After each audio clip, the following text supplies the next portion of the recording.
Au nom du Père et du Fils et du Saint-Esprit. Amen. Grande joie d'être là avec toi en ce lundi 10 octobre. Nous commençons notre semaine et je vous exhorte à être fidèle à votre lecture divina, de partager la lecture divina, de faire connaître la lecture divina, d'accord, pour que beaucoup de personnes puissent écouter la parole de Dieu et puissent aussi la travailler comme nous le faisons ici. Et n'oublie pas de faire la lecture divina avec les 5 questions que j'ai déjà envoyées. Première lecture d'aujourd'hui, c'est Galates chapitre 4 à partir du verset 22 jusqu'au chapitre 5, verset 1. Il est écrit, en effet, qu'Abraham eut 2 fils, l'un de la servante, l'autre de la femme libre. Mais celui de la servante est né selon la chair, celui de la femme libre en vertu de la promesse. Il y a là une allégorie. Ces femmes représentent 2 alliances. La première se rattache au Sinaï et enfante pour la servitude. C'est Agar. Mais la Jérusalem d'en haut est libre et elle est notre mère, car il est écrit « Réjouis-toi, stérile, que n'enfantez pas, éclate en cris de joie, toi qui n'as pas connu les douleurs, car nombreux sont les enfants de l'abandonné, plus que les fils de l'épouse. Aussi, mes frères, ne sommes-nous pas enfants d'une servante, mais de la femme libre. C'est pour que nous restions libres que le Christ nous a libérés. Donc, tenez bon et ne vous remettez pas sous le joug de l'esclavage. Alors, ici, il nous parle d'Agar, la femme libre, ça veut dire Sarah. Ici, il nous parle de la Jérusalem d'en haut, ça veut dire l'Église.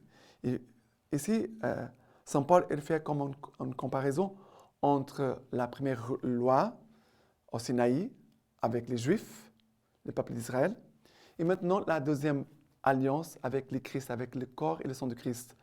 Comme nous disons chaque Eucharistie, Jésus, nous répétons les paroles, le prêtre dit les paroles de Jésus. Prenez ceci et buvez, c'est la coupe de mon sang, le sang de la nouvelle et éternelle alliance. Et ici, le Seigneur nous dit, nous sommes descendants, nous sommes enfants de cette nouvelle alliance que le Christ a établie par sa croix. Et Jésus, par sa croix, nous a libérés du péché. Il dit, c'est pour que nous restions libres que le Christ nous a libérés par sa croix. Tenez donc bon et ne vous remettez pas sous le joug de l'esclavage. Ça veut dire, faire attention. Le Seigneur Jésus nous a libérés du péché. Le baptême, le sacrement du baptême, c'est le sacrement qui coupe les liens avec tous les péchés, et spécialement les péchés originels. Mais nous sommes appelés aussi à veiller pour ne pas revenir au péché. Le Christ nous a libérés, nous sommes libres, mais nous devons toujours faire attention. Sinon, nous pouvons risquer de revenir au péché de notre passé. OK? Voilà, une vigilance que nous devons avoir. Maintenant, le psaume d'aujourd'hui, c'est le psaume 113. Le psaume 113. Louez serviteur du Seigneur, louez le nom du Seigneur. Béni soit le nom du Seigneur, dès maintenant et à jamais. Du lever du soleil à son coucher. Loué soit le nom du Seigneur. Plus haut que tous les peuples, le Seigneur. Plus haut que tous les dieux, que tous les cieux, sa gloire. Qui est comme le Seigneur notre Dieu? Lui qui s'élève pour siéger et s'abaisse pour voir cieux et terre. De la poussière, il relève les faibles.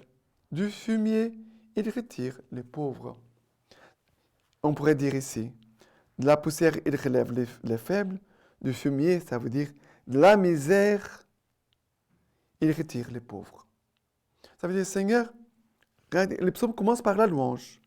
Béni soit le nom du Seigneur, dès maintenant et à jamais. Du lever au coucher du soleil, que le nom du Seigneur soit béni. Louange, louange, louange, louange. Après,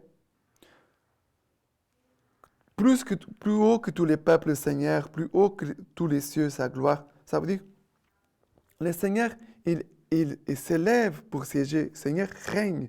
Il est roi sur toute la terre. Louange, proclamation de foi. Le Seigneur est le roi. Il est le Seigneur de ma vie. C'est lui qui habite dans mon cœur, dans mon âme. Il est le Dieu de mon salut, de mon amour. Même si je ne connais pas très bien le Seigneur, mais lui, il me connaît. Il sait très bien qui suis-je, quelles sont mes faiblesses. Et après, je peux dire, cette louange qui s'élève vers le Seigneur, maintenant, elle descend pour venir rencontrer l'homme faible et pécheur que je suis. Alors, mon cœur s'élève vers le Seigneur, et après, le Seigneur qui s'abaisse pour venir me rencontrer, nous rencontrer. Et lui, qu'est-ce qu'il nous fait? La poussière, il relève les faibles. Du fumier, ça veut dire la misère, l'esclavage du péché, et nous retire. Voilà l'action de Dieu dans notre vie. Et maintenant, l'évangile d'aujourd'hui, Luc chapitre 11, à partir du verset 29. Comme les foules se pressaient en masse, il se mit à dire, « Cette génération est une génération mauvaise. Elle demande un signe. Et des signes, il ne lui sera donné que les signes de Jonas. Car tout comme Jonas devint un signe pour les Ninivites, de même les fils de l'homme en sera un pour cette génération. La reine du Midi s'élèvera lors du jugement avec les hommes de cette génération, et elle les condamnera, car elle vint des extrémités de la terre pour écouter la sagesse de Salomon. Et il y a ici plus que Salomon. Les hommes de Ninive se dresseront lors du jugement avec cette génération. Ils la condamneront, car ils se repentirent à la proclamation de Jonas. Et il y a ici plus que Jonas. Alors Jésus, il nous dit, voilà que Jonas a été un signe pour les Ninivites, pour les gens de son époque. Il nous dit que les Ninivites se sont convertis. Jonas devint un signe pour les Ninivites, un témoignage de foi en Dieu.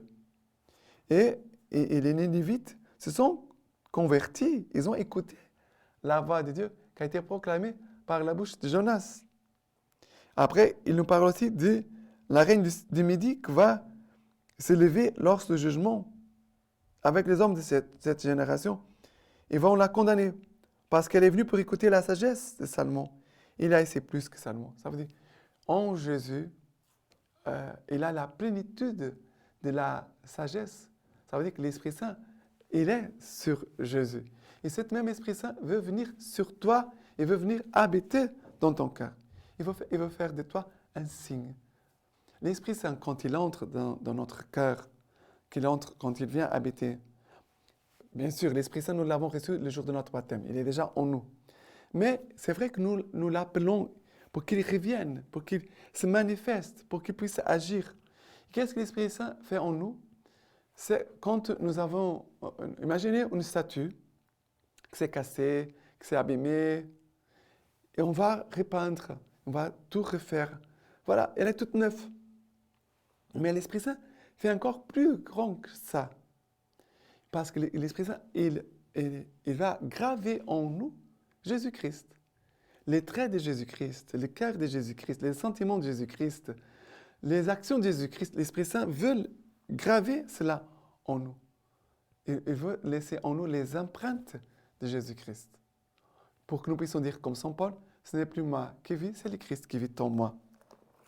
Et la lecture patristique d'aujourd'hui, c'est de Saint Fulgence.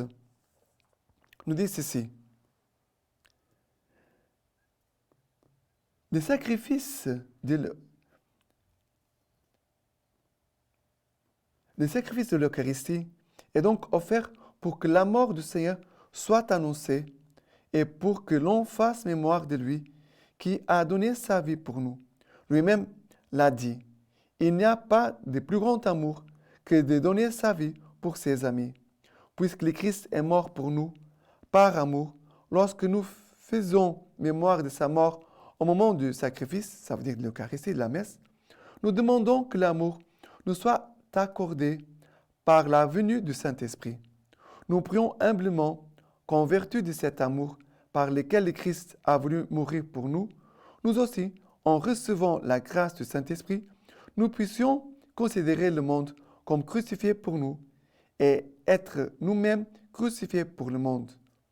Nous imitons la mort du Seigneur, de même que le Christ est mort au péché une fois pour toutes, et lui qui est vivant, c'est pour Dieu qu'il est vivant. De même, nous aussi devons mener une vie nouvelle.